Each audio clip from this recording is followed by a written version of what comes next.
French Alps. Only the top 10 will qualify for the final this afternoon, so the pressure is on. One man who knows all about this sort of pressure is sitting beside me. Ian, you've won World Championship gold in the past, and arguably, I guess, this is where the real pressure tells, because as I say, only the top 10 go through, and after that you can kind of relax and row your own race. But for now, they know that it's a tough ask. Absolutely. Morning, everybody. Yeah, the qualification probably acts as a little bit of a warm-up for most of them. That's what we saw yesterday and on Thursday. But yeah, this is the days of reckoning. Today and tomorrow we've got the semi-finals and the finals. From the semi-finals, we have in most of the classes 40 boats reduced down to 10 boats, and so that's a really tough. It's a tough one indeed. We're starting with the C2, the men's doubles in the Canadian kayak. Ian and I will go through exactly what all these different classes mean as we have a look at the start list for this semi-final. We were enjoying some picturesque scenes from around the French Alps where we are. But this is what they're here for. They're not here for skiing, not at this time of year. It's World Championship canoeing. 3 British boats, as you can see, hoping to make it through to the C2 final. And Ian, while we do have a minute, let's just quickly go through the difference for those who aren't avid followers of the sport between C2, C1, kayaking, K1, K2. I mean, it can be confusing, but it's all quite simple, isn't it, really? It's not too complicated, no, even at this time of the morning. A kayak, basically, you sit in with your legs out in front of you, have a double-bladed paddle to propel the boat. A Canadian, you kneel in the boat and have a single-bladed paddle like the Indians that used to have.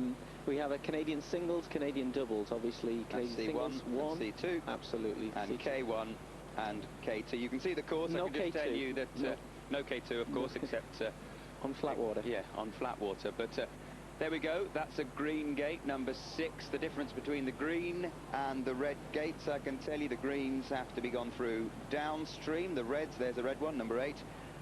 They have to be negotiated upstream.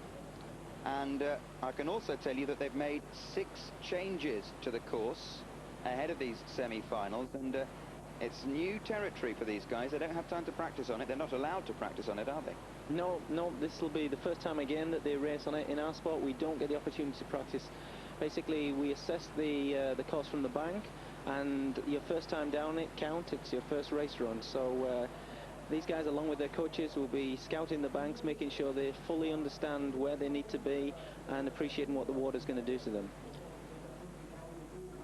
Be interesting to see exactly where the tricky parts of this course are, having changed it. We saw on the original course that it was that middle section from gates 11 to 14 that tended to cause the trouble. We'll see where they find trouble here on this new course. A very fast flowing river, plenty of water, plenty of difficulty, but then again, this is the World Championship, the best of the best going for glory.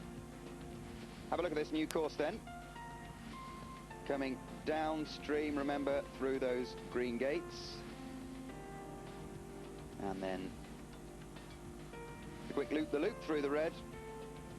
Just to let you know the rules, it's a 2-second penalty added to your time every time you hit one or both of those poles.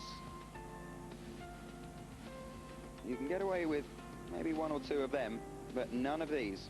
Miss a gate entirely, and that's 50 seconds, and you can wave goodbye to any chance of a medal. 50-second penalty. Very, very harsh. You can see the weather. Lovely and sunny. Warm outside, cold in the water. Fast wind flow, and we're about to get underway.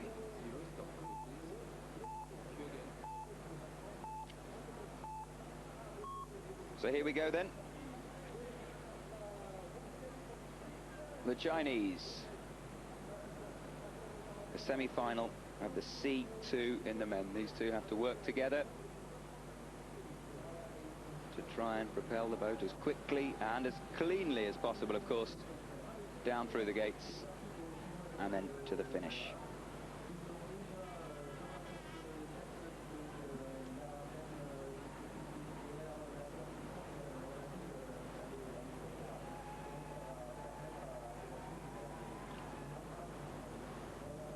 In this C2 class, the top 30 have qualified.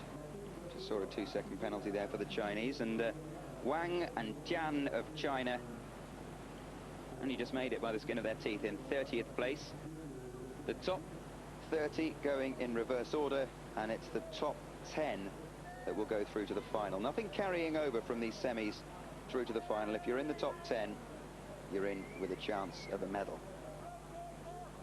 Ian, your thoughts on the course? First view of it? Well, the river hasn't changed, and I think yesterday that was the crux of most people's problems, just the volume and the size and power of the water. So, you know, we're still operating on the same river. The gates have moved a little bit. I'm just still trying to get a handle on water's moved myself. It seems as though that middle section has changed a fraction, maybe made a little bit easier, but I guess we'll have to wait and see. Only time will tell. Yes, indeed. Difficult on these early runs to really assess what's a good line. We can tell, obviously, when they're going slightly offline and they haven't got the quickest line through the gates, but there again, it's all about the clock.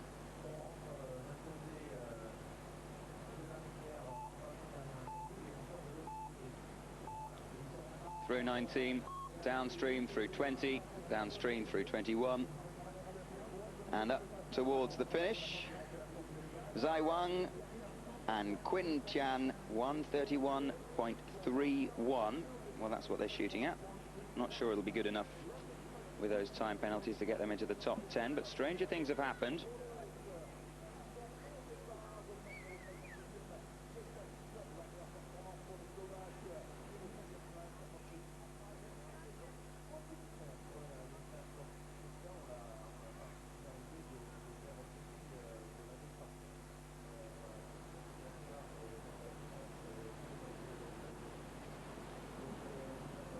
Plenty of British fans here as well, as you can see. 6,000 fans a day coming to the riverside to enjoy high quality canoeing. There you can see another time penalty. That's 2 seconds.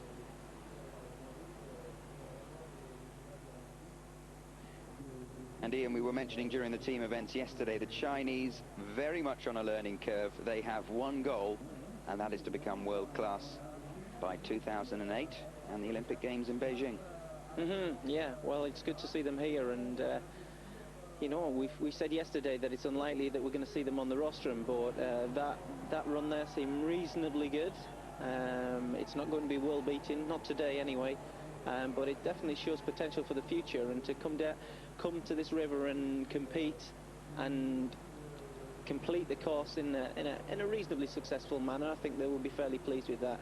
Be interesting to see what the second crew down does. They're also Chinese, Yang and Chen. I want to correct one thing that I said. The times from the semi-final for the top 10 do count towards the final. It is an aggregate time. In fact, we've skipped Yang and Cheng, and it's Soska and Soska, Peter and Ljubos, brothers from Slovakia, lying 28th after the qualification round, but they're through to the semi-finals. I can imagine these boys are a little bit disappointed to be this far down the start list at this stage, but as we said, then it's a fresh start today, so they can make amends to probably what they saw as a poor qualification event.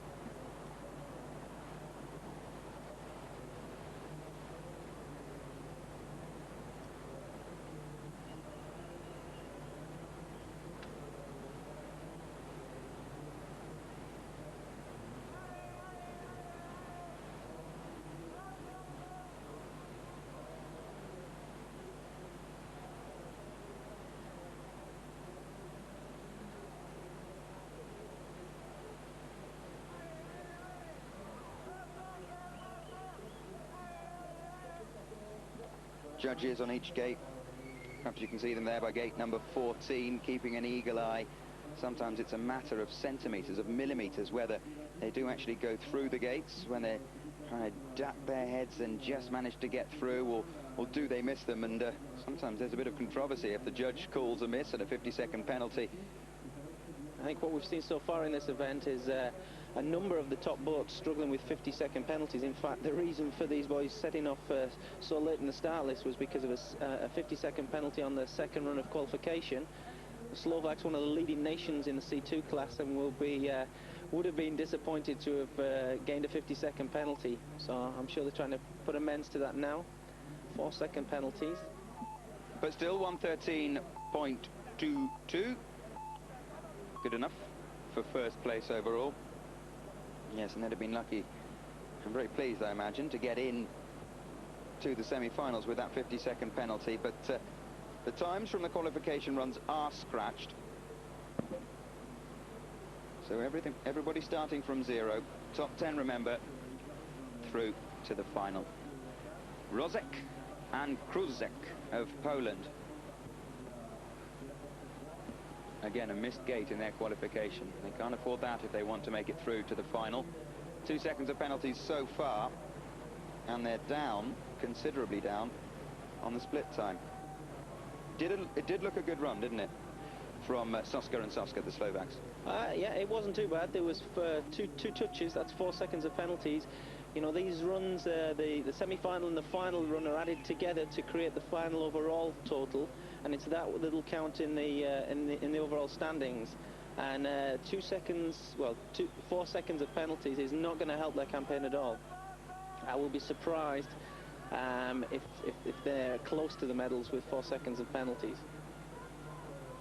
However, I did say a few things yesterday and I was proved wrong, so we'll just have to wait and see.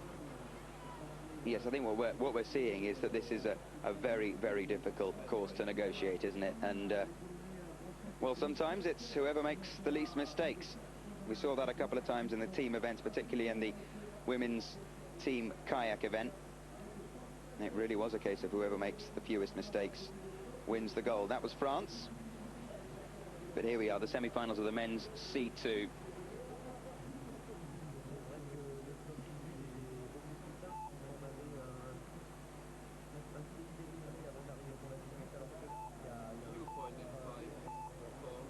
So the polls come through, second place overall.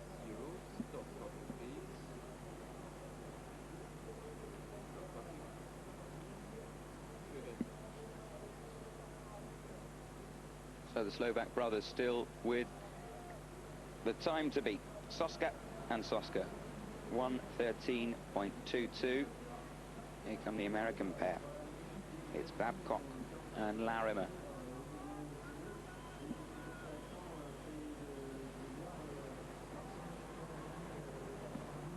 And Ian, it's a difficult balance, isn't it, in the semi-finals? Do you go all out for attack, or do you try and keep something in reserve and just try and go clean? I guess somewhere in between the two. Yes, it is a balance. I think what's been interesting, it's the first year that we've run this format, and the athletes are still sort of coming to grips with it themselves and a little unsure. It was interesting at some of the World Cups earlier on in the year, watching the degree of attack that some of the athletes took, and some of them certainly were overcooking it. They were pushing too hard, and it's a definite balance here. They need to be composed and in control, but they've still got to be quick. A lot of them try and attack very hard from the top of the course, and by the time they get to the bottom, particularly on water like this, the fatigue, the lactic acid, for those of you who know any physiology, starts to build up in the muscles, and they lose the technical prowess, and normally we see mistakes, either penalties or even missing gates. So there's sure a balance there. Yes, and perhaps that's exactly what we're seeing with this American duo. They went off very, very fast at the top of the course, but just in that midsection, 3 mistakes, 3 2-second penalties, and that might prove costly. It looks like it's proving costly already. 113.22 is the time they're aiming at. They're well outside. 120.17, third place, 25 still to go. And here come the Australians. Kai Swoboda, Andrew Farrance. The Aussies disappointed in the team events. They expected better. They expected top 5 finishes. They didn't get them. But these individual events a completely different kettle of fish. You don't have to worry about any other boats, just your own. This crew here have been, they were based in Sydney, Penrith, just north of Sydney for the Olympic Games, and trained by the guidance of Richard Fox, a well-established crew, been paddling together for a number of years, now moved back to Melbourne, now the Games are over. So I can imagine they'll be hoping for a top 10 finish, but with penalties like that, they're going to struggle to get there. Yes, indeed. They're ranked number 14 in the world. So certainly a top 10 not beyond them.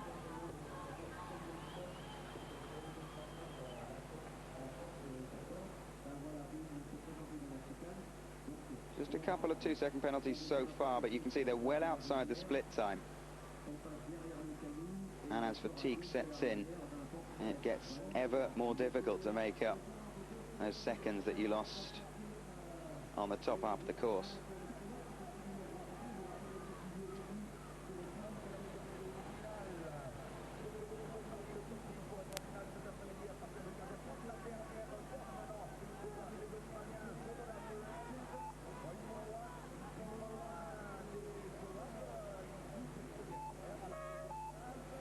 (1:15:48). Kai Swoboda and Andrew Farrance. Not sure it'll be enough to get them through to the final.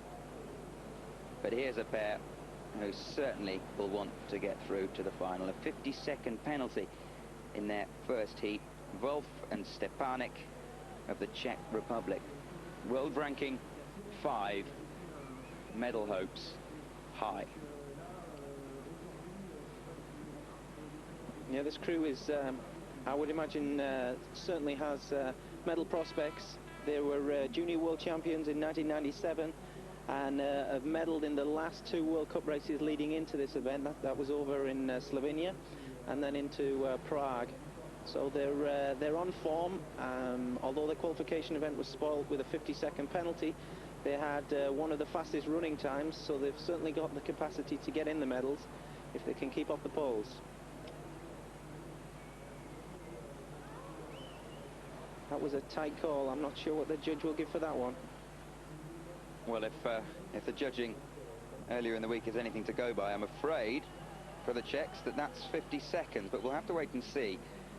Yep, a 50-second penalty, and it's goodbye podium place, I'm afraid. I was just going to say, if you're going to have a 50-second penalty, you may as well do it in your qualification run when the pressure's off, but, well, they did it then, and they've done it now. Yeah, they won't be joining us this afternoon for the final.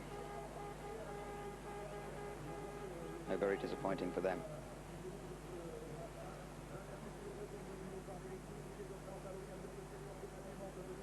We can get an indication of the running time here. I'd imagine these guys will put fairly competitive running times together.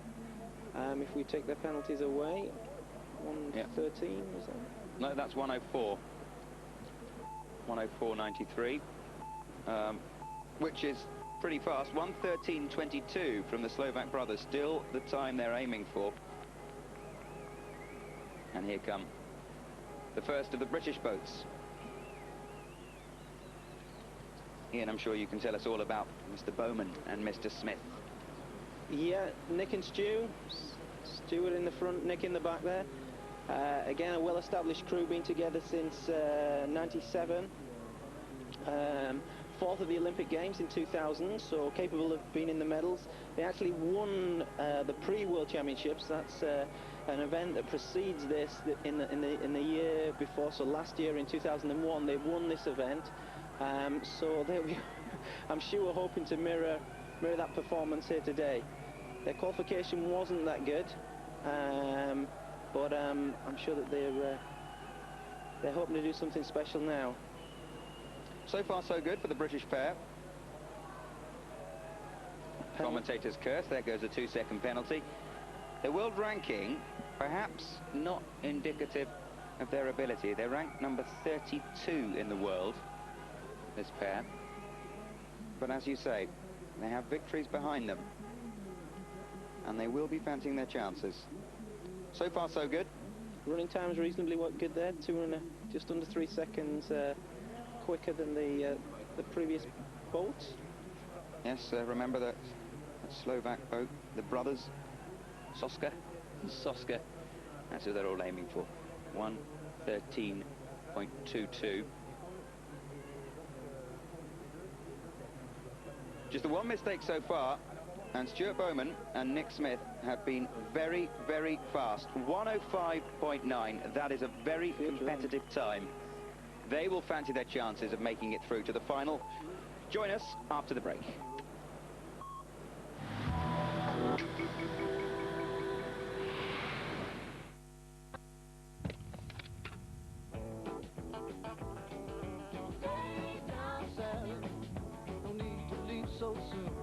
If instead of driving home from work, you were driving across a whole continent, what would you take with you? You'd take Drive. It's a 4-CD set with the 60 most exhilarating open-air tracks ever written.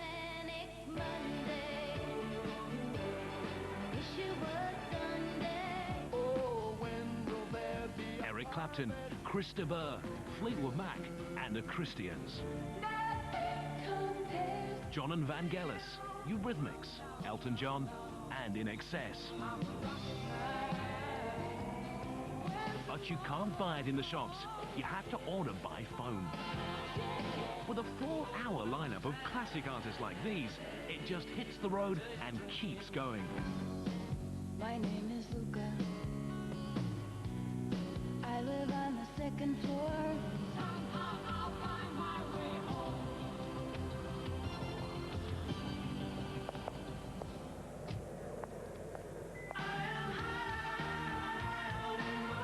To get your copy, call now.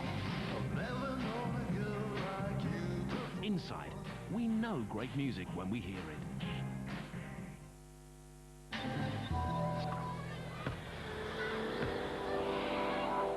Late August in New York City, and the sporting spotlight turns to Flushing Meadow. Keep your eye on the ball because it's Grand Slam time, the US Open. We have it covered from every angle, with all the info you need on the Eurosport News channel and Eurosport.com.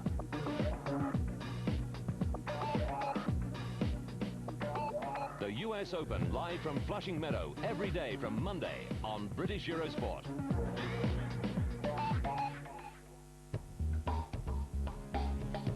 With Kia, the car that cares.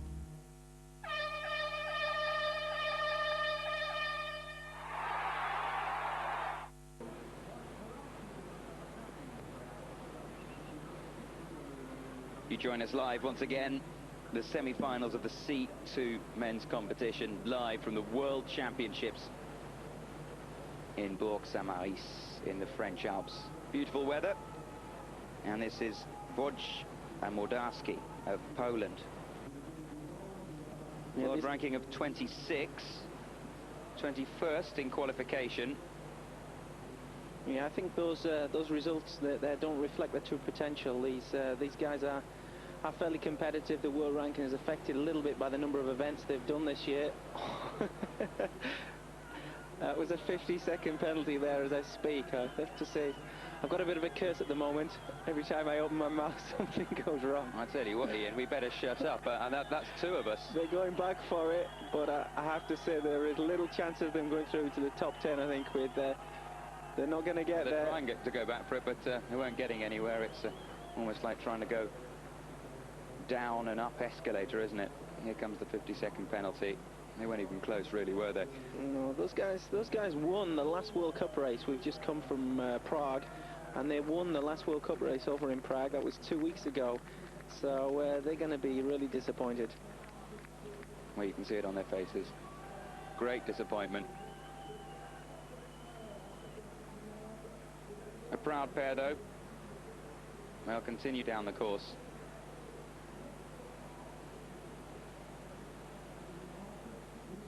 But sadly for them, they will take no further part in this competition. The top 30 after qualification, going in reverse order, remember. The top 10 only make it through to the final. And it's the semi-final and final times added together, producing the winner.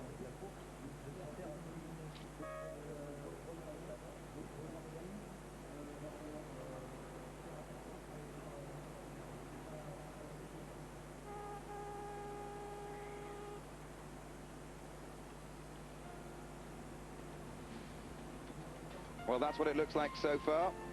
Stu Bowman and Nick Smith, 105.9. That does look a very competitive time. They'll be disappointed if they don't make it through to the top 10 after that. 2 seconds of penalties. But here come the big dangers. The Hochschnurrer brothers, the world and European champions. World ranking, as you'd expect, #1. From Slovakia. Disappointing in qualification. In their second heat, they missed a gate, incurring a 50-second penalty, but that doesn't matter now. The clocks are reset, and let's see what these two can produce. These guys are actually only 23 years old, so still a fairly young crew, but still the best crew in the world. They're actually twins, these two, and coached by their father, live in Bratislava.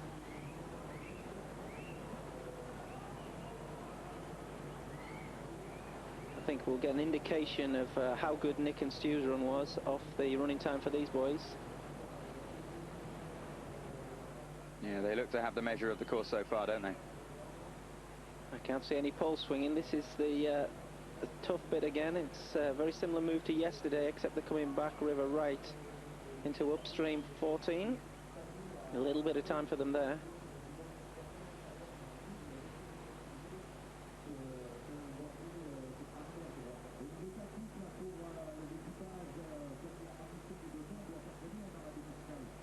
And you see from the split, 2.5 seconds ahead already.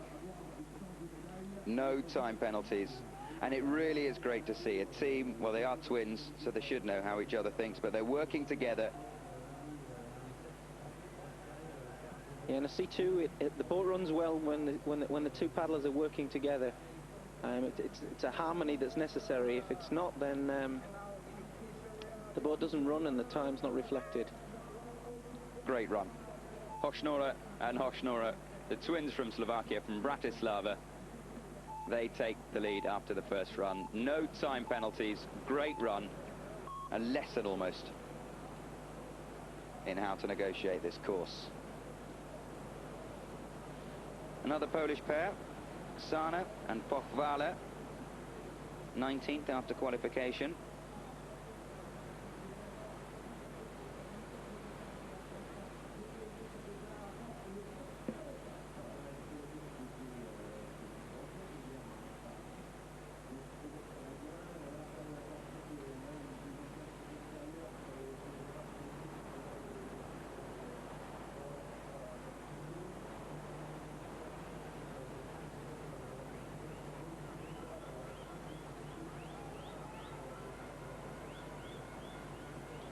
The Poles generally put an awful lot of emphasis on strength and power.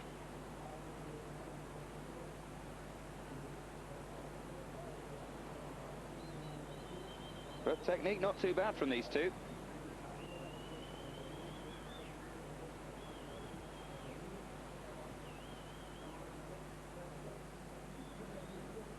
You can see on some of these moves, particularly the move round 12-13 there, it's a delicate touch. You know, for people who haven't seen much canoe slalom, it could be seen as a sport that's just based on a lot of power and a lot of grunt, I guess would be a way to put it.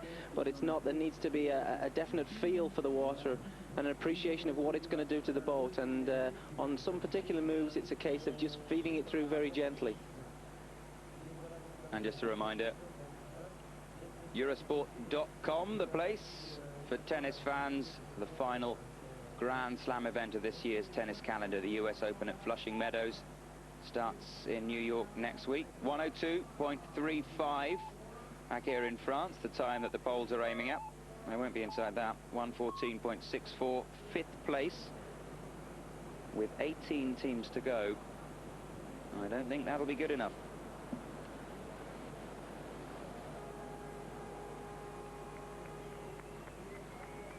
Andrew and James Roden, another British boat. World ranking of 29.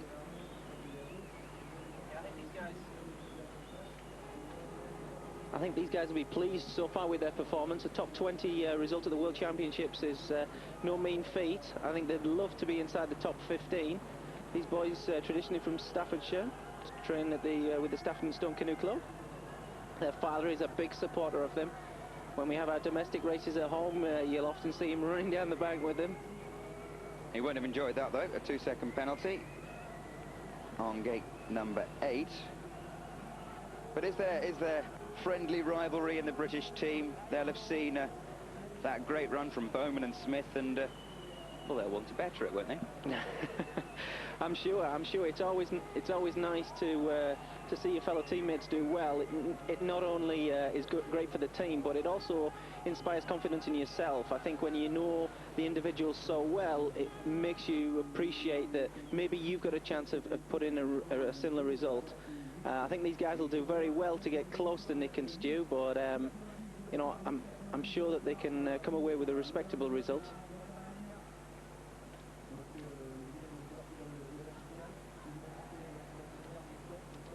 Both of these guys work, so trying to juggle work and their preparation for the World Championships. A difficult task, possibly not quite as difficult as this course, though. Well, it depends what their jobs are.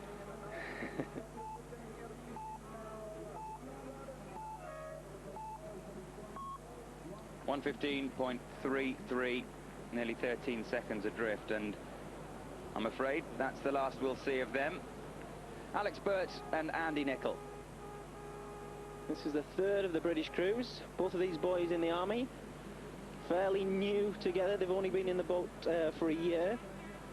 Made it into the British team as the last boat, just pushing out the 96 crew of Pitt and Brown. But ranked number 17 in the world. Yeah, these guys, as I've mentioned, are from the Army, get great support from the Army. They've actually been released for 12 weeks prior to this event to home their preparation, and I'm sure the boys back home will be giving them a big shout.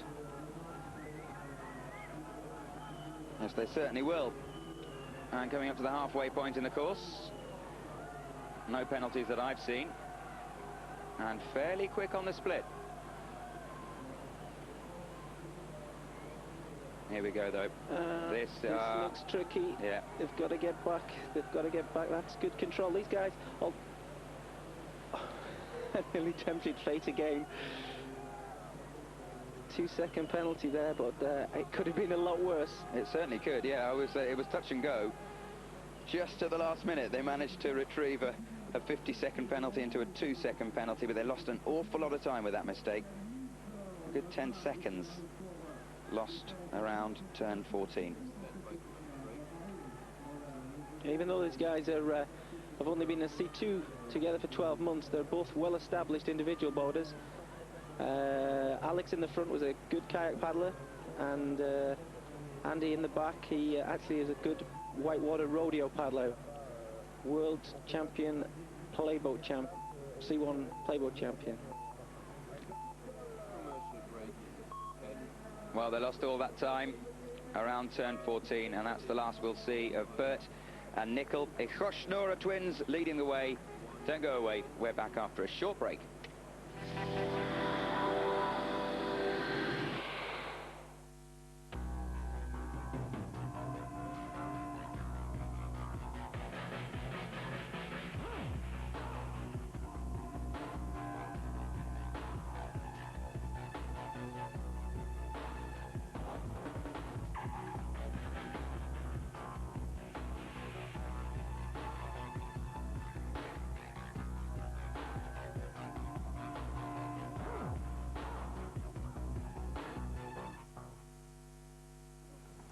Madeha, Bazima, Kazamaza, Imadeha. Kazama beg and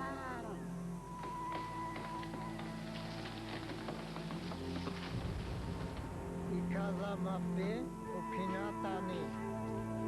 Ikazama toini neza. Yape imadeha ro ikazamaza.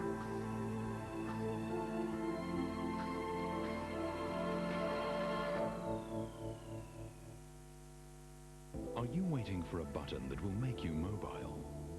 Or the magic button that will finally set you free? Take control. Automatically. Effortlessly. Suzuki Bergman. The power of freedom at the touch of a button. Bergman 650. Suzuki.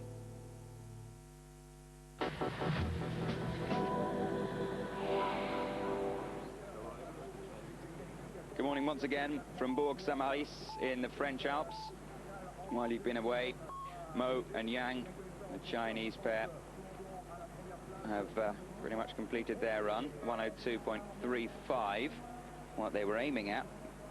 From the Slovakian twins, they were well outside that. So with 15 boats left to go down the water, it's Slovakia from Great Britain, the top 10 qualifying for the final. Mizek and Sekula of Poland. Good qualifying from them in 15th place. They're ranked 28 in the world. Again, another strong, physical Polish duo.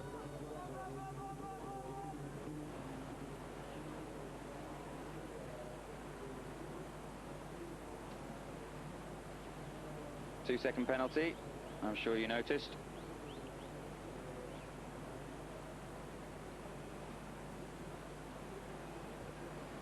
Just about avoided another one, not there though.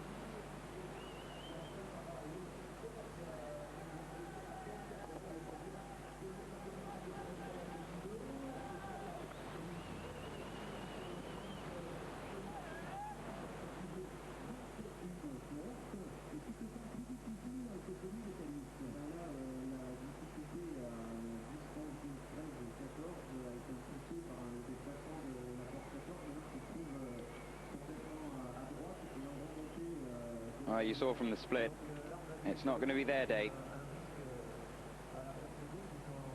4 2-second penalties and lots of trouble around that middle section where they lost a lot of time. And there goes another 2 seconds. They're coming towards the end of their semi-final run and their World Championship. Not happy.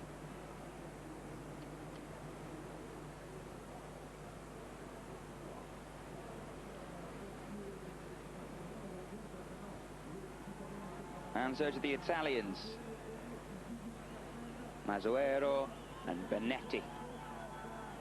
25 in the world rankings. Good qualification from them. 14th they were.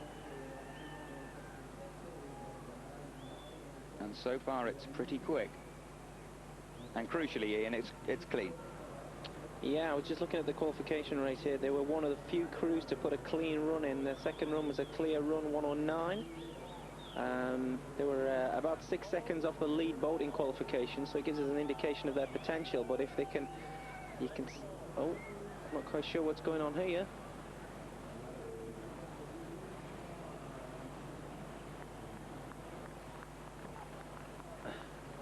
Well, whatever has gone on, they don't like it. When you were looking at their qualification, you missed a 2-second penalty, but no reason to get out of the boat. Perhaps there's an injury.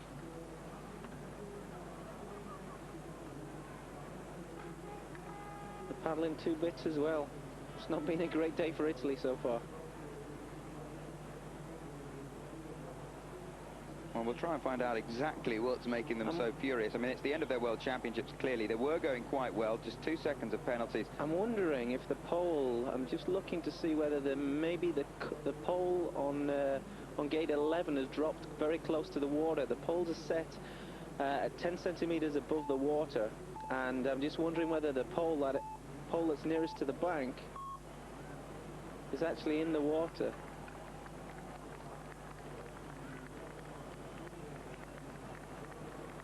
Oh no, the paddle had broken. That was it. The backman there, you could see he'd broken his paddle. Martin Bourg and Cédric Forgy of France. And listen to the crowd. They get very, very close to the river edge here. And every French boat down the river throughout these World Championships has had enormous support. This will be one of one of the crews you can expect good things from. If the French have spent a lot of time here. As always, there's a home advantage. You know, the course that's set creates difficulty, but it's also a combination of that with the water, and these guys will know the water as well as anybody.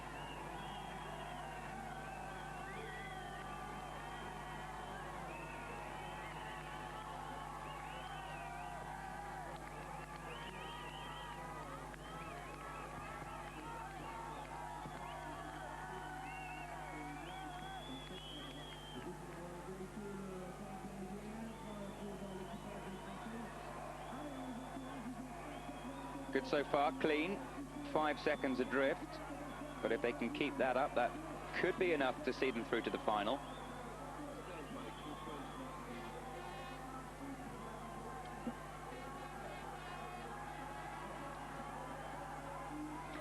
Another 2 French boats to come after these.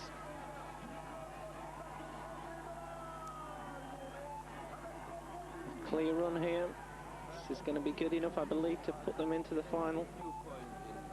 Well, there are still 12 boats to go, but the French provisionally in 3rd place. More brothers, Kay and Robbie Simon of Germany.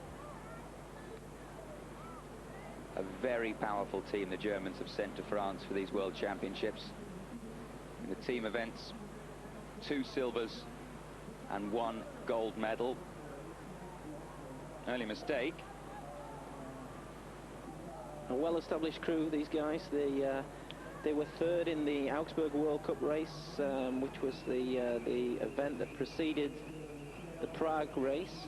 So about a month and a half ago, 6 weeks ago. So again, on form. I'm sure that they've got big hopes, and the Germans, as we saw yesterday, are a very competitive canoe slalom nation, and these boys will be leading that campaign. That's nice through there.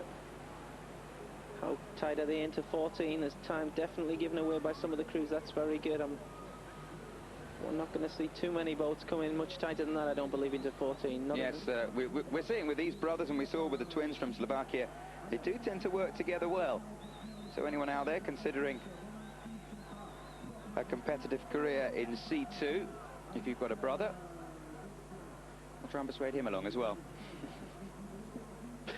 Yeah, it can be a very rewarding experience, but I have seen a number of crews end in tears.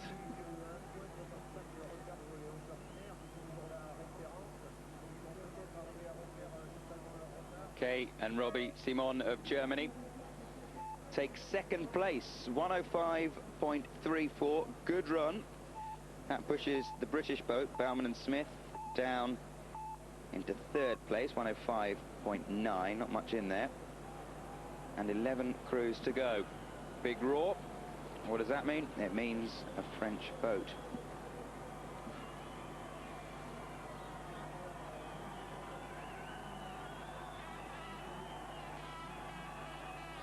Le Pennec and Kemeret, the world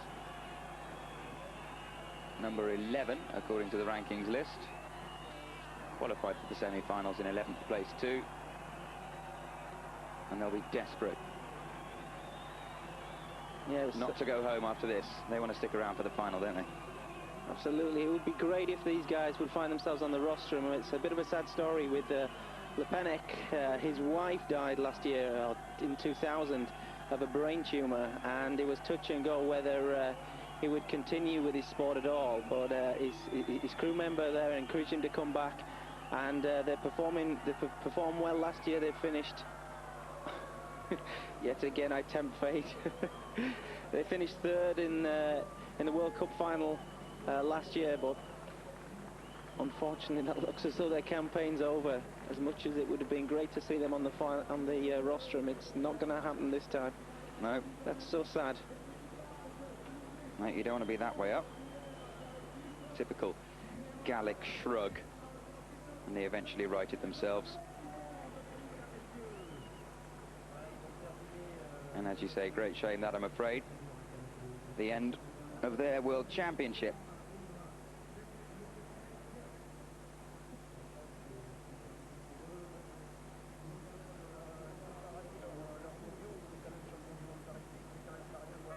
the time academic.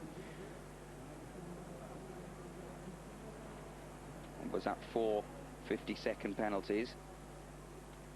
It's not going to win you very much. Another team from the USA now. McCleskey and Hep to come, but as you can see, with 10 teams to go, it's the Slovakian pair ahead of the Germans and the Brits. Interesting to see there the 10th position, the Rodens.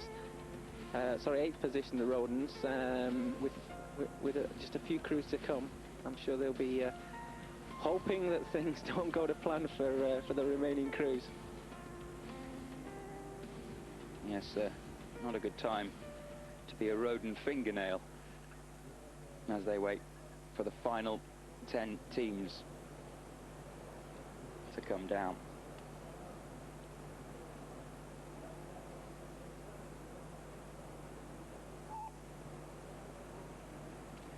And here come the Americans.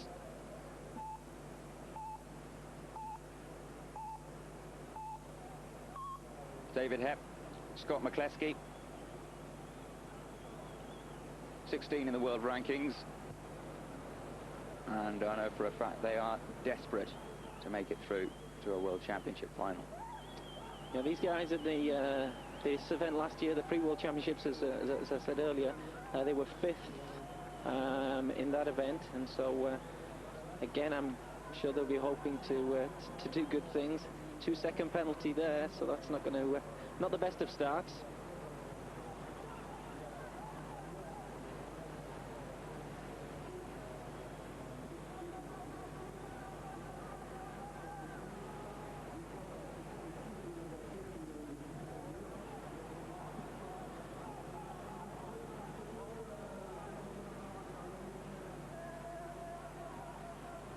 Losing a bit of time through 11.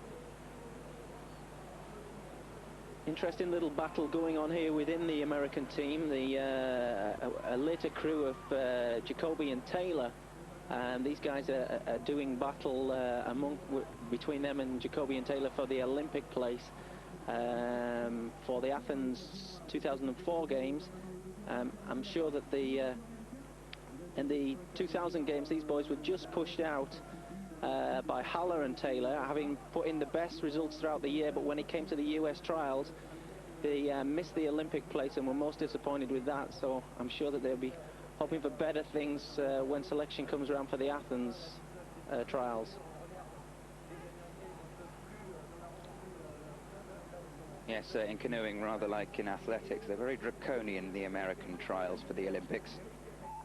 If you don't perform on the day, you're out. Remember Carl Lewis a few years ago falling foul of that. 4th place provisionally for the Americans, and they'll fancy their chances.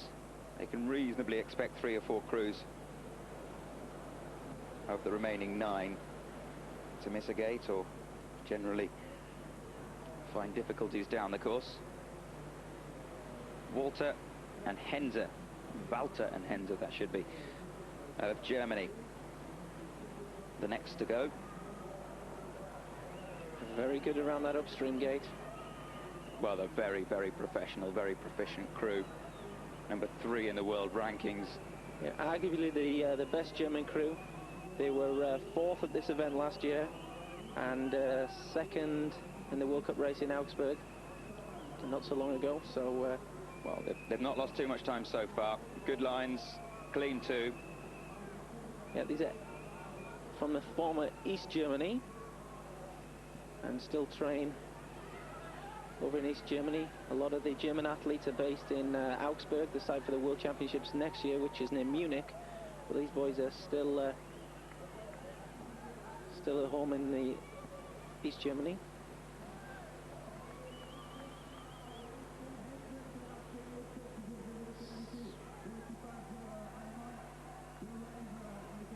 Just a couple of seconds lost in that middle section. No penalties, though, as long as they go clear in the latter part of the course.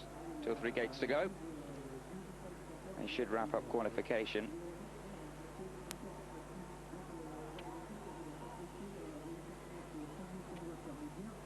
And there'll be rivalry too inside the German camp. Simon and Simon, remember, 105.34. So just outside that. But 4th place overall for Walter and Heinze. 8 teams to go. Another very, very good Slovakian boat. Krik and Vajs.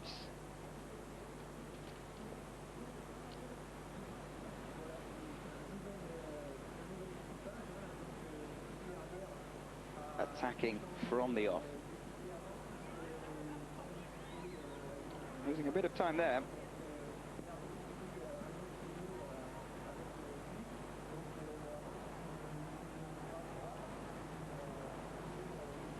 And that reflected in the early split, 3.5 seconds behind their compatriots who still lead. The Ho-Schöners.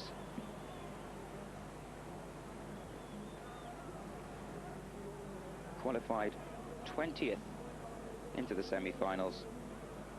Produced a run of 102.35 and no one's bettered that so far. It's a very good run there. Outside of the Intergate 14. Interesting story with these guys. Again, a little bit of a sad tinge to it is that the Vajs used to paddle with a guy called Strab, who and they were very good. They won the World Cup in 98 or 99, but unfortunately he fell off scaffolding and broke his back and could no longer compete. But Vajs continued with Hirak here today, and it's taken them 18 months to get back to where the previous crew were, and only 4 weeks ago they found themselves in first position at the Tarsem World Cup. So it's been a bit of a story and a bit of a campaign to get back, but it would be, again, it would be great to see them on the medal rostrum. Well, that's not going to happen. That's the end of their World Championships, I'm afraid, for them. 12th place. Still 7 boats to come. And once again, big cheer equals French boat. This one contains L'Auvergne and Fouquet.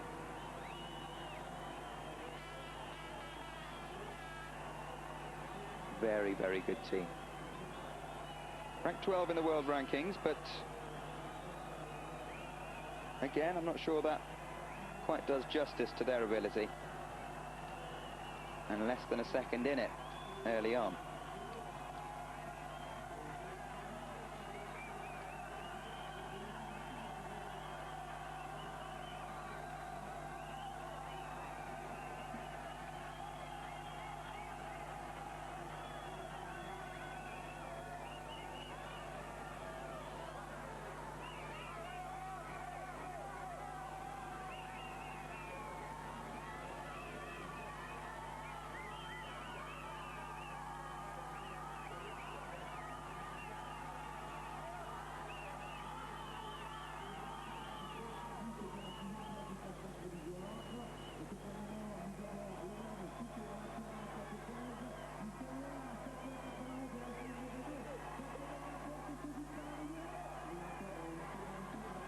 I'm sure you can hear in the background the man on the public address system trying to get the crowd going, trying to get the crowd supporting their local boats. Not sure how well it's worked though in that middle section. They lost around about 8 seconds. 4 of them through penalties. 9th place, but they'll be surprised if they make it through to the final. 6 to come. Matt Taylor, Joe Jacoby of the United States.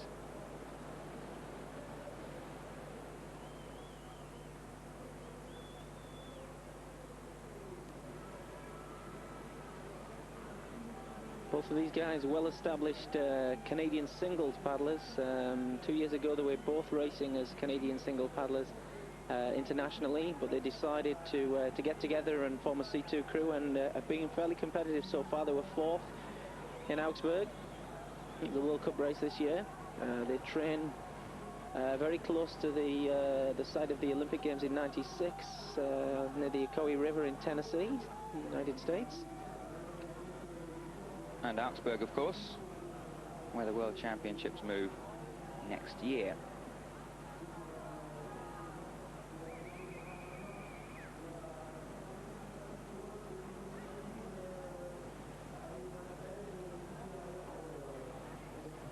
Penalties there. 50 so far there. They're going to have to go back up for gate 13. Yet again, gate 13 is causing big problems for these crews, as it did yesterday. Can they do what the I think it was the Slovaks couldn't do, which is to get back up to gate 13? Yes, they've done it. Very good strength. Warm applause from the crowd. It's very difficult.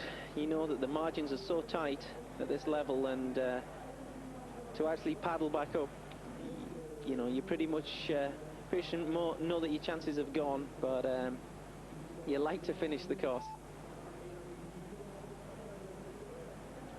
How much time did it cost them?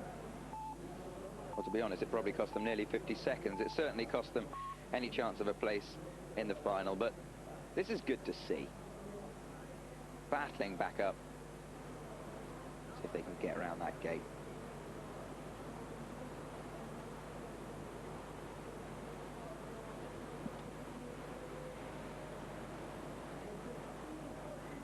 Propisil and Polat of the Czech Republic. Big canoeing nation. They're ranked number 5 in the world. And coming to France, they know that if they go home with anything except for a medal, they'll be disappointed. They were 4th at the European Championships in Bratislava 2 months ago. So, again, contenders for the medal positions. That was very good through 12, considering the front man was struggling. Not so good through 13, and going to waste time getting back into 14th. Into 14, there's a lot of time seems to be given away around this section, as there was yesterday. The course around here hasn't changed significantly. Still the key move, 12, 11, 12, 13. If anything, it's got more difficult around that middle section. Not very many teams negotiating that exactly as they'd have envisaged when they were walking the course along the bank.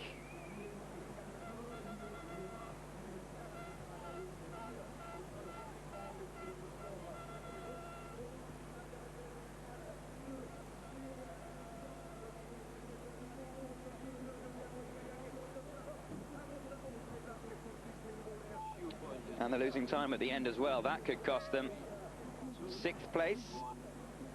4 to go. Which, if my maths is correct, means that they have qualified for the final, whatever happens.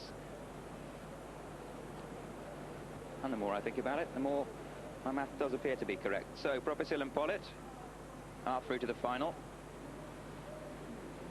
And everyone ahead of them also knows that they can't be denied. Kuban and Olejnik, another powerful Slovakian crew. World ranking of number 4. And once again, they've come here for one thing and one thing only. And that is a World Championship medal. Very good line through number 8.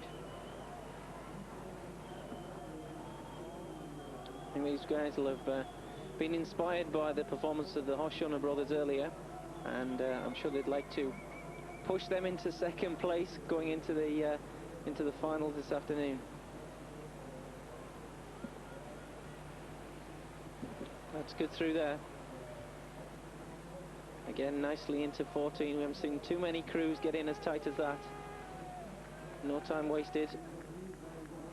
Again, both crews working well together, stroking in. And they're up at the split. They're up at the split.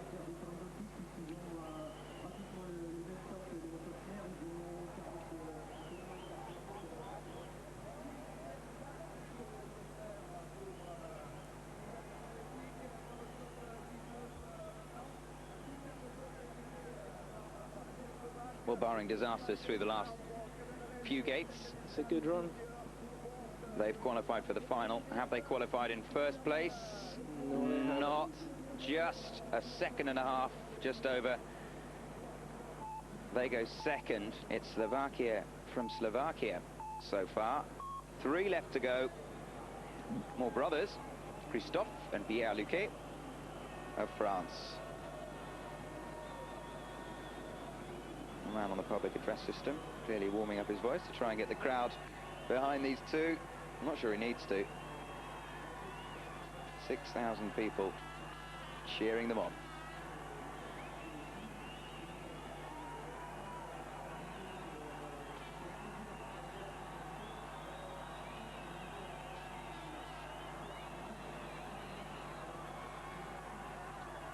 And good and fast so far. And now they come to that middle section.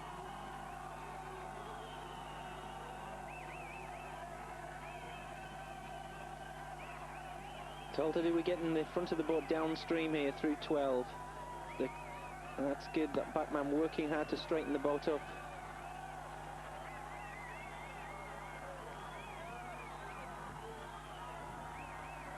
Good use of the bank there. There's no penalties for using the bank. If a rock gets in the way and you make good use of it, then that's all to your advantage.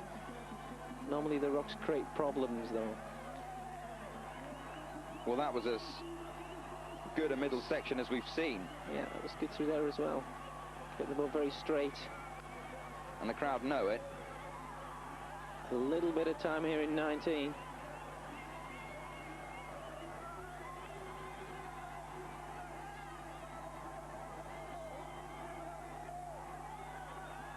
Just tiring a little towards the end of the race, but it's still a very, very good time.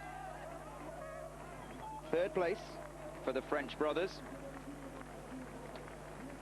2 crews to go. And these two have to be amongst the favourites for a gold medal. Michael Senf and Andre Ehrenberg, Germany. World ranking 2. And Ian, well, they'll fancy their chances of gold, won't they? I'm sure. I'm sure, as all the Germans tend to do. They were 4th at this event last year, and second in Augsburg a few weeks ago. 2 fathers here, both with little boys. Well, they're quick down the river, but they've made a mistake. 2 seconds of penalty, and they're just under 2 seconds adrift at the early split. Yeah, I think it's worth reiterating again that the result from this run is added to their result in their run in the final to create the final result. So any mistakes made on this run is going to penalise them for their overall result. Time here wasted coming into 14 is going to time they're going to have to catch up on that second run. Yeah, not very tight through 14. Off the pace as well a little bit here. 4 seconds down with a touch. That's a lot of time to make up this afternoon. That's assuming that they go clear on the rest of the course. Yeah, it's assuming they make it through to this afternoon. Disappointing run for the Germans. It started well enough, but as soon as they made that one mistake, then that middle section seemed to catch up with them. Right now, they'll be thinking just of getting through to the final.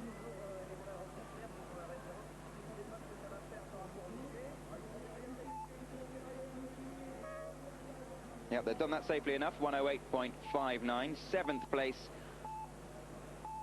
1 boat left to go. Thomas Marder, Marek Gieras of the Czech Republic. Quickest in qualification. In their 2 runs, they had just 2 penalty seconds, and they were very, very quick in their second heat. Slightly different course, this, of course, but when you get the confidence. Now, these guys are the existing world champions. They won the world championships back in 1999 in Liceo de Jugel, which is in Spain. We didn't have our world championships. In 2001, they were based in the States, but unfortunately, because of the problems in the States around September, the event was cancelled, so they still hold on to the title of world champions. So they'll be doing their best to hang on to that for another year. Yes, for those of you who haven't heard, it's an annual event now, the World Championships. Next year, the circus moves to Germany. But for the last 3 years, these two have been able to call themselves world champions. And these guys were third at the Olympic Games in 2000, so a high caliber crew. Very, very strong. Also reflecting the fact that they were winning qualification, or they won qualification. A little bit slow through that one. Shouldn't cost them too much time. The world ranking of 7. Once again, I'm not sure that does them justice. Olympic bronze medalists, world champions. Little bit of time lost towards the end of the course. They're in 6th place, but 4.5 seconds, well, that is doable with a clean second run. You can see they're not delighted with it. No, I have to say that certainly with that run of the Hoshoners, 102.35, they've got some work to do if they're going to contend for that gold medal place. And I think what the rest of the crews, well, they could do no worse than actually look at that. Look at a video of that run from the Hoshona twins of Slovakia. Almost faultless. 102.35. Slovakia, from France, from Great Britain. And the Czech team, Pollitt and Popsil, just squeaking into the top 10. For the rest of them, the World Championship is over. We'll be back, same course, this afternoon for the final of the C2 men's. Just the top 10 going in reverse order. The semi-final time does count.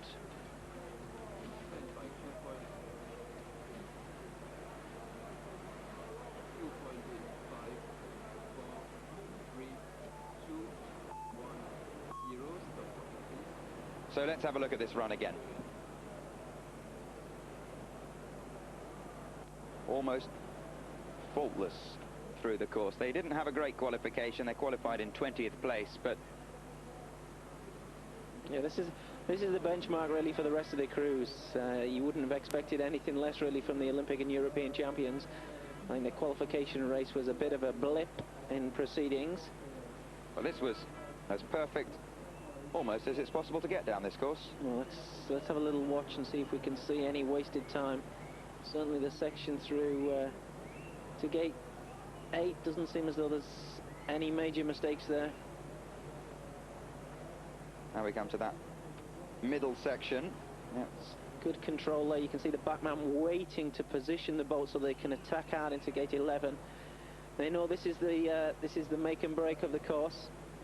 Keeping the back end off that rock there. There's a rock on the river right bank as we're looking downstream.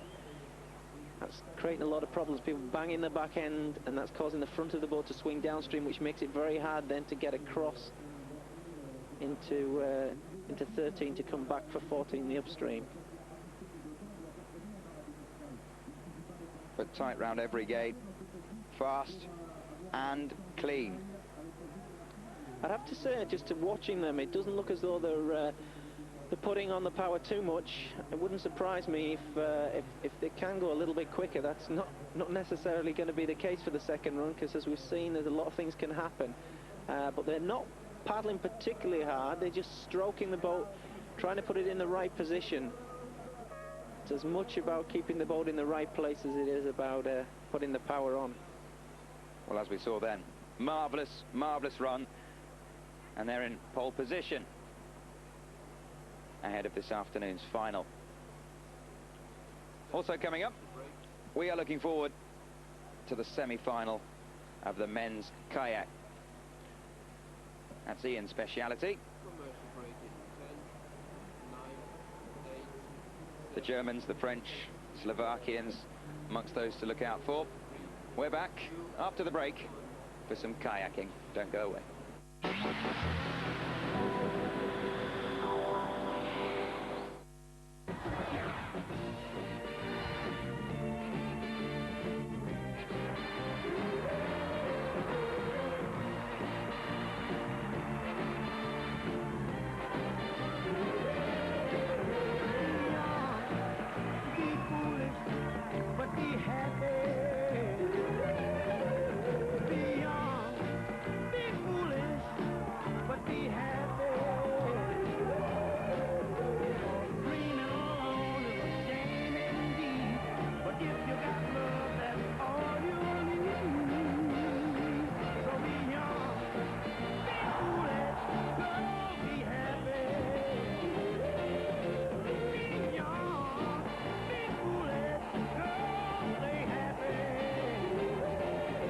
some of the coming highlights. The US Open, the Vuelta, the Track Worlds and the Euro 2004 qualifiers.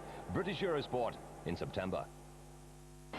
British Eurosport is the place for motor racing with World Superbikes. 13 rounds and we've got every one. There's the stars of motocross, a full season of MotoGP and a brand new superstar, Valentino Rossi. World Rally has a British champion. Follow Richard Burns and Scottish challenger Colin McRae for every stage throughout the season. There's the legendary Le Mans 24 hours and some of the tightest saloon car racing in the All Japan GT. The Super Racing Weekends have 5 motorsport events in just one meeting. Sunday night means the American Zone for IndyCar racing, America's Formula One and NASCAR. Nights of Thunder, out on the ovals. More motorsport than any other channel. So if you love motor racing, British Eurosport is the place to be.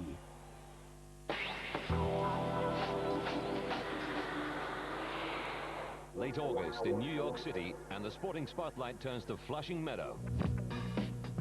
Keep your eye on the ball because it's Grand Slam time, the US Open. We have it covered from every angle with all the info you need on the Eurosport News channel and Eurosport.com.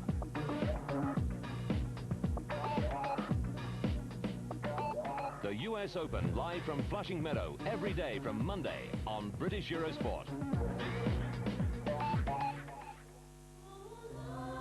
Tiscally, all that you seek is inside you. Quiet, please. Live the grand life. Grand Marnier.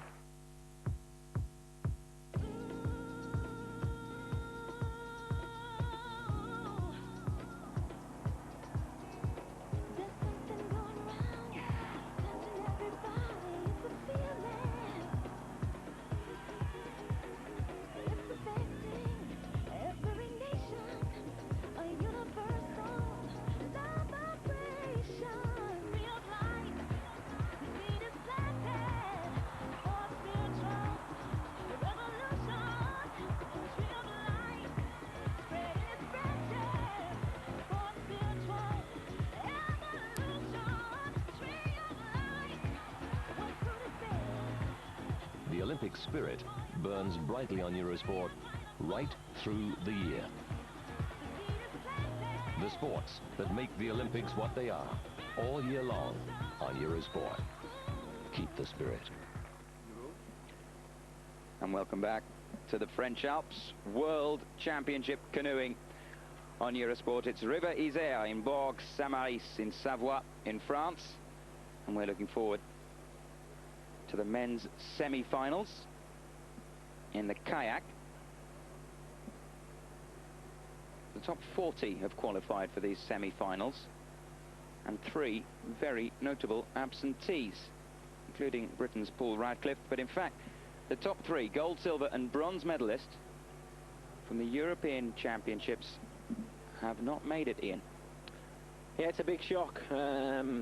This event, or this race, is sort of somewhat depleted by the lack of Paul Radcliffe, we've already mentioned, Helmut Oblinger and Peter Zibak from Slovakia. Those guys finished first, second and third at the Europeans. Here we have a look at the start list. Top 40 going in reverse order. So we'll start with Dinko Mulic of Bosnia-Herzegovina. Anthony Brown, you can see, of Great Britain.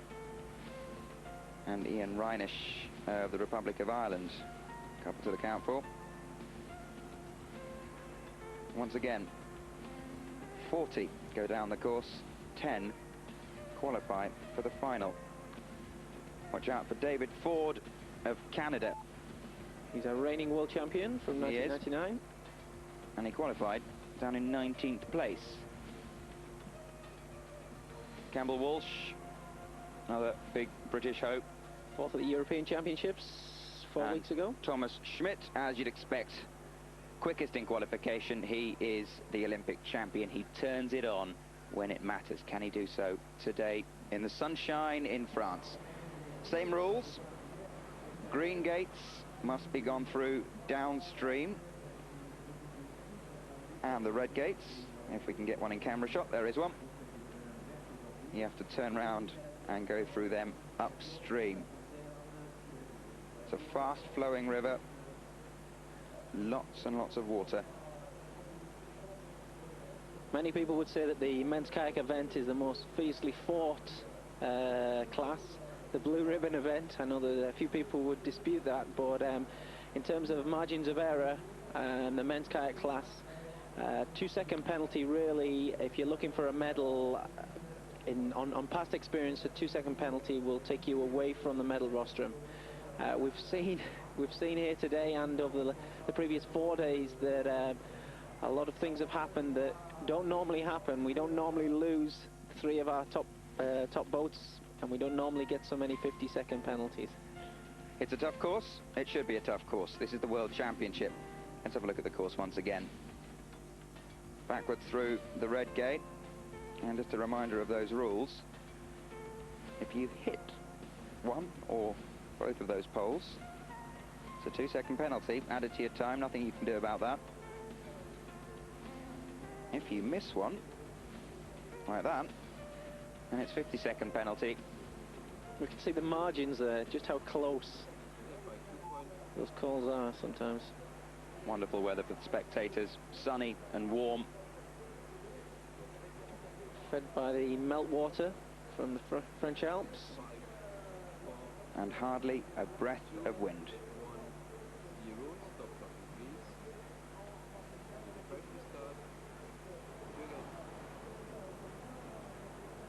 The semi-finals of the men's kayak. 40 to go in reverse order from their qualifying.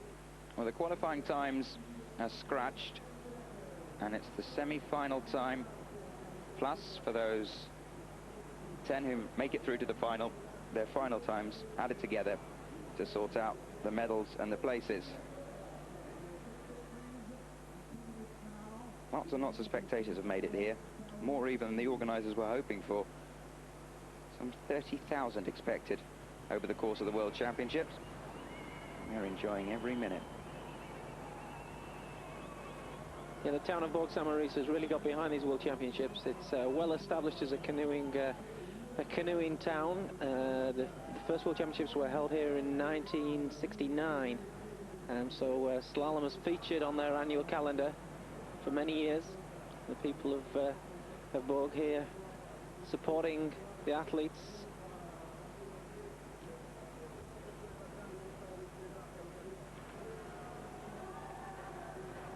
I'm sure it's the right time of year for a Father Christmas costume, but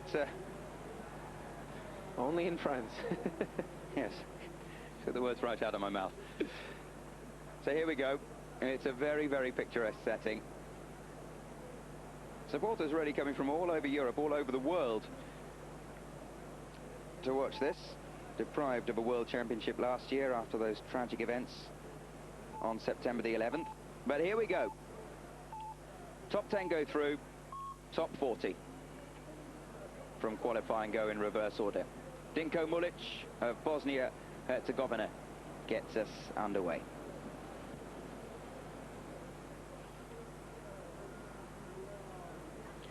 A world ranking of 71, we weren't really expecting him to qualify, but it's thrown up a few surprises this competition, not least those 3 European Championship medalists. Gold, silver and bronze failed to qualify. Already a 2-second penalty, you can see. Yeah, Danko going very hard at the top here. I think I'd have to say it's a slight sign of a not too experienced racer. He's pushing very hard at the top, taking a penalty. I'd imagine by the bottom half of the course he's going to struggle a little bit, particularly if the boat doesn't go in the direction. There we go, there we go. Ooh. Well, it looks spectacular. It's all over. But it's all over. It's all over, yeah. As we were saying earlier, it's definite. There's a definite balance between pushing too hard, but also sort of being composed and in control. Well, we saw the Slovak Horsona twins show the value of control and precision. They seem to just glide down the course in the men's C2 semi-finals. Yeah, what's noticeable on a course like this is that when the boat's in the right position and it goes as you planned it to, then it's not too physically demanding. I mentioned this yesterday, but when the boat's offline, and particularly if you've been working hard, that's when you really have to push hard to get it back to the plan that you set, and that's when things fall apart. So disappointment for Dinko Mulic, but he has done well to make it through to the semi-finals. Next up, the world number 36 from Austria, Harvig Nathmessing.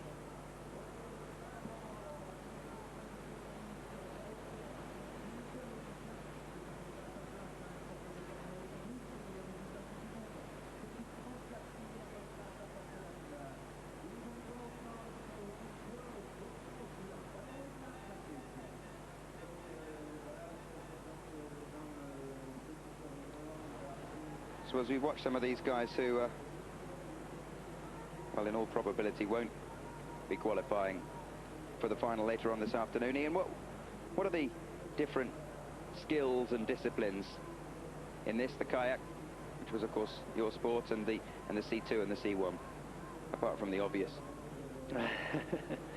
Well, with the Canadian boats, they're kneeling in the boat, so they generally have slightly better reach than the kayaks do. So some of the moves, with having that extra reach, they can get over some of the larger parts of the course, some of the what we call the stoppers. That's where the water pours over a rock and then it turns back on itself. You can see a couple of those down the course, and the C1s and C2s can usually reach over the top, and that makes it slightly easier for them. Obviously, they've only got a blade on one side, so in order to negotiate the course, they've got to switch the blade from one side of the boat to the other, which the kayak doesn't have to do, fortunately.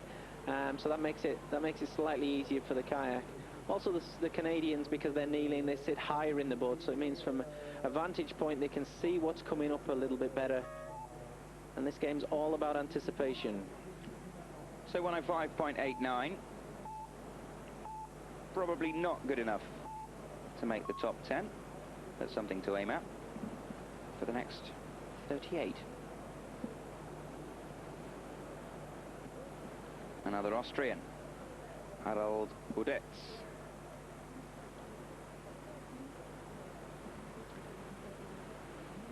Yeah, these guys will be very disappointed that their top team member, Helmut Oblinger, who we mentioned earlier, has not qualified. Helmut was second at the European Championships and has been on the medal roster a number of times this year.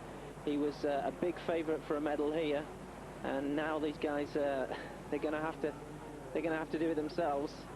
I'm not sure whether anybody is up for the task. I think the fact that they're starting so early in this semi-final reflects that. Yes, Helmut Oblinger, you mentioned. He missed a gate in his first heat. Qualified, or didn't qualify, but finished down in 60th place. As his team member has there with gate 13. Yes, again, they dreaded gate 13. A lot of the problems that were experienced at qualification came through the move from 12, 11, 12, 13. And it's 13 again that's causing all the problems in this slightly redesigned course. He's gone back to get it, though. Always good to see. Bit of pride.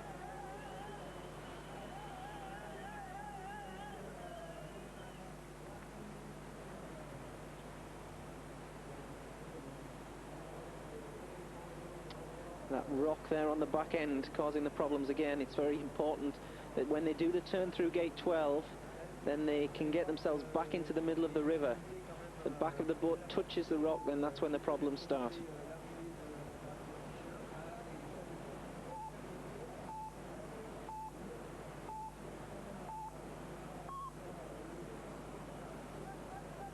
He went back through the gate, so the 50-second penalty doesn't apply, if you're wondering. 122.86. I can assure you, will not be good enough to make the final. Lachlan Mill of Australia, 28 in the world rankings.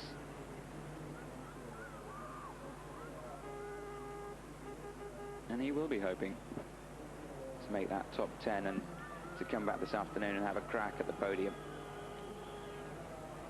Yeah, Lockie is based in Penrith in Australia, trains on the Olympic course under the guidance of Richard Fox.